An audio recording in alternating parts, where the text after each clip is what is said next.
Bem, gente, mais uma vez nós estamos aqui nos estúdios do MIL, recebendo aqui hoje a visita, né, da nossa convidada, Dona Celi. Seja bem-vinda, Dona Celi. Obrigada. Aos nossos estúdios. Obrigada. Tá? Estamos aqui também com o meu amigo e irmão, o Raimundo, né? E vamos hoje tratar de um assunto que diz respeito a toda a sociedade itabunense. É a educação.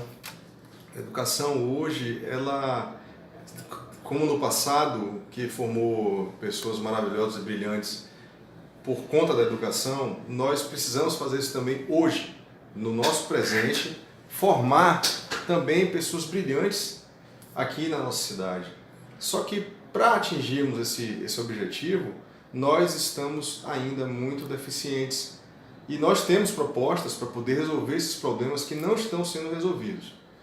Vivemos hoje numa bola de neve, na verdade. Então, de lá de trás, gestões que abandonaram as buscas pela resolução de problemas, está culminando hoje em recebermos uma prefeitura com um abismo entre a solução do problema e o próprio problema. Então, hoje, o professor está muito distante do gestor, não tem um espaço, não tem uma conversa com o gestor, e é isso que nós vamos hoje buscar aqui, tocar nesse assunto. Raimundo, com você aí. Meu irmão, é sempre uma satisfação participar desse projeto que é o Movimento Itabuna Livre, tendo com muita honra a sua pessoa como líder desse movimento, né? Obrigado. Isso aí é inquestionável, isso aí é indiscutível. Você despontou como líder desse movimento lá na campanha do nosso atual presidente. Você realmente naquele momento foi uma peça muito importante. Você foi um exemplo e continua sendo um exemplo a ser seguido. Dando continuidade, realmente esse tema, educação, é primordial. Não se tem como falar em segurança, não se tem como falar em saúde sem falar em educação. Se você investe em educação, você investe em saúde, automaticamente em segurança. Isso aí é inquestionável. E hoje vamos aqui tentar extrair o máximo seu como pré-candidato da nossa professora aqui, Dona Celi, que hoje vai nos auxiliar nessa temática. Bom, Dona Celi, é sabido que hoje a educação ela passa por inúmeros problemas, não é? Até mesmo questões mínimas estruturais. Como é que a senhora vê essa questão? Quais são os problemas estruturais que a senhora identificou quando a senhora estava atuando nessa área? Bom, Raimundo, é um prazer estar aqui com vocês, com o Gregory. A satisfação é nossa. Nosso grande amigo aí, nosso futuro prefeito, se Deus nos permitir. Se Deus permitir. Realmente, a Itabuna e o Brasil todo passa por problemas muito sérios estruturais, que vai desde o físico, a parte física da escola, como também problemas com os alunos. Nós sabemos que nós recebemos uma população pobre, que às vezes não tem o material mínimo para levar para a escola, um caderno, um lápis. Então, seria bom que os prefeitos dessem um olhar sobre isso, ajudando esses alunos. Falta de verba, né, para merenda, para arrumar as escolas. E é por aí. São muitos problemas, mas os mais graves que eu entendo são esses.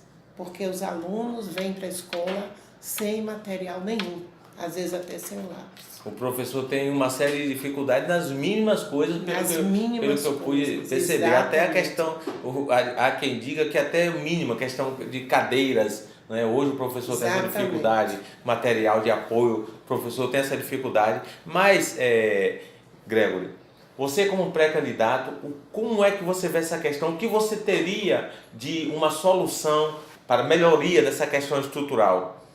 Então, Raimundo e minha amiga Celi, essa parte estrutural, ela, para que um gestor consiga resolver, solucionar esse problema, ele tem que estar ali dentro. O gestor tem que entrar, tem que fazer um estudo de caso, tem que ver qual é o caixa que ele tem, como é que ele vai conseguir atacar esse problema, porque não é um problema simples, que envolve gasto de material, envolve licitação.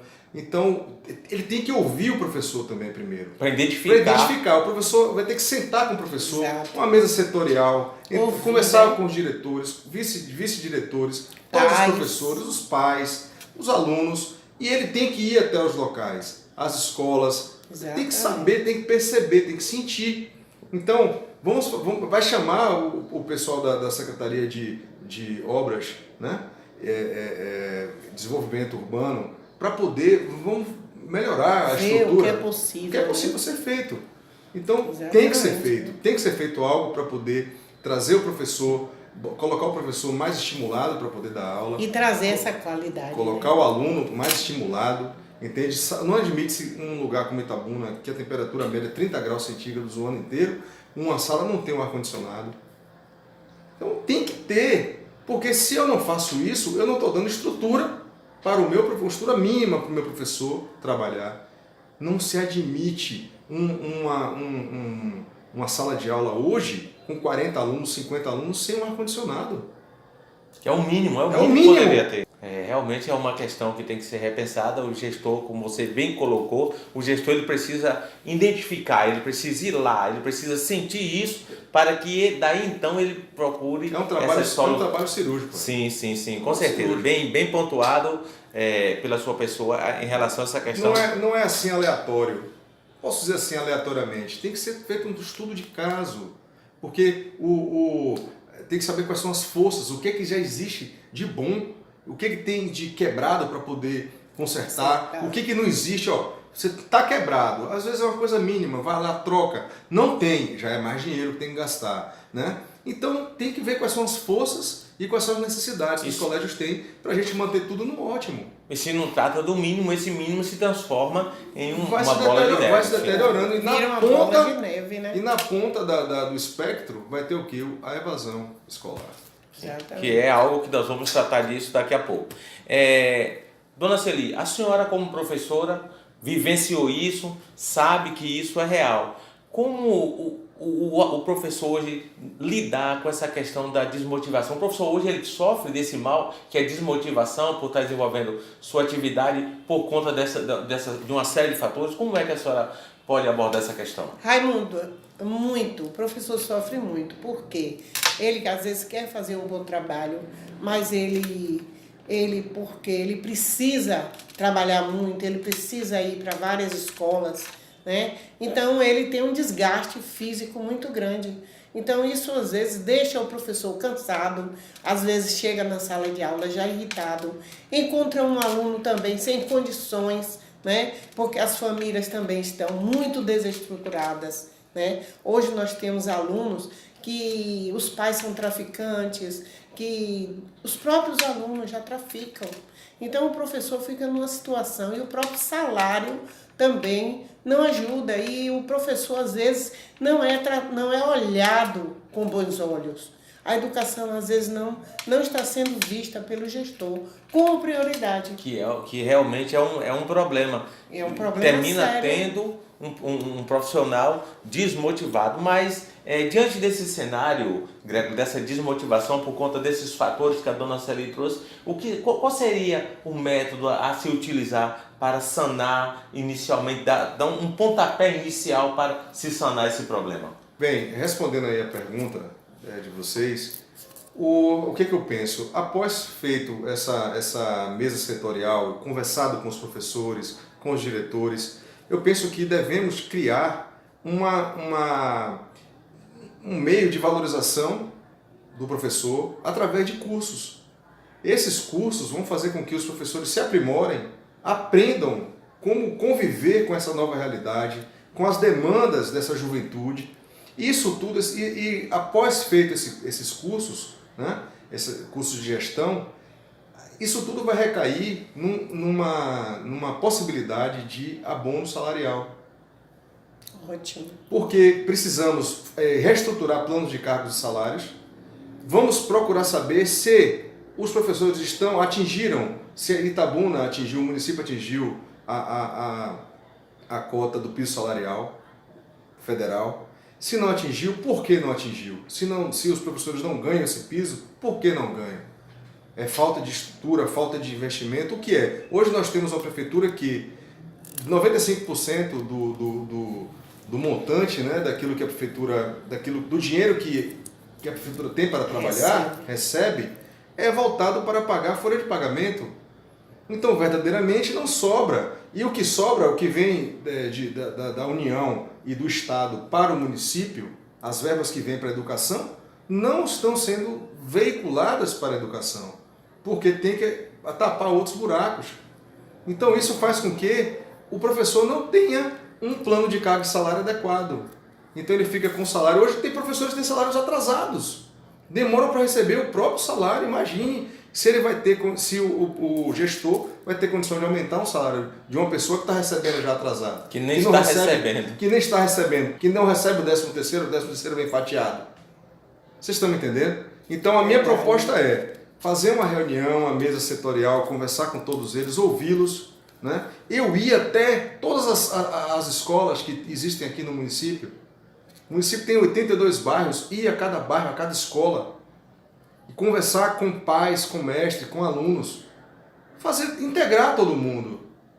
Por quê? Porque, na verdade, a gente vai valorizar o professor, a gente vai fortalecer o professor, porque o que a gente quer, na verdade? É que o aluno seja valorizado. Exatamente. O meu fundamento é o aluno. Assim como o médico tem que estar muito bem preparado para poder operar, para poder fazer cirurgia, né? Porque o objetivo não é o médico em si, o objetivo é o paciente. Então o meu paciente, o paciente da educação é o aluno. Então o professor tem que estar muito bem preparado para lidar com esse tipo de aluno, com essa juventude que hoje está com a cabeça voltada para o WhatsApp, está com a cabeça voltada para um celular. Como é que eu vou parar, como é que eu vou conseguir colocar esse aluno para olhar para um quadro negro? Então tem que haver um preparo, uma valorização do professor em termos de cursos.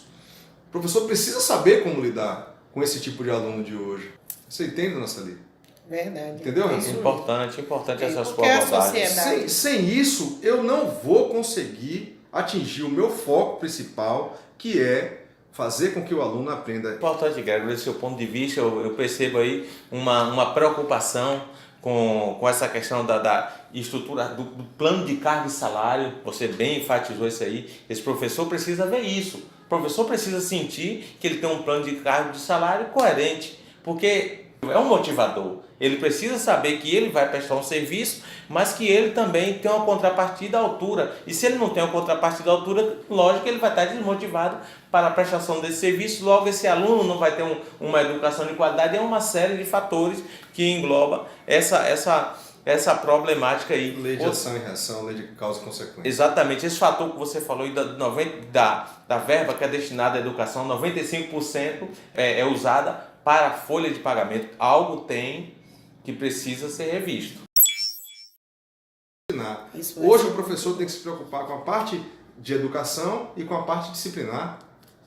Não, vou tirar esse peso das costas do professor e da direção, porque a parte disciplinar vai ficar agora por conta de homens e mulheres que estão preparadas para poder ensinar ordem unida para os alunos.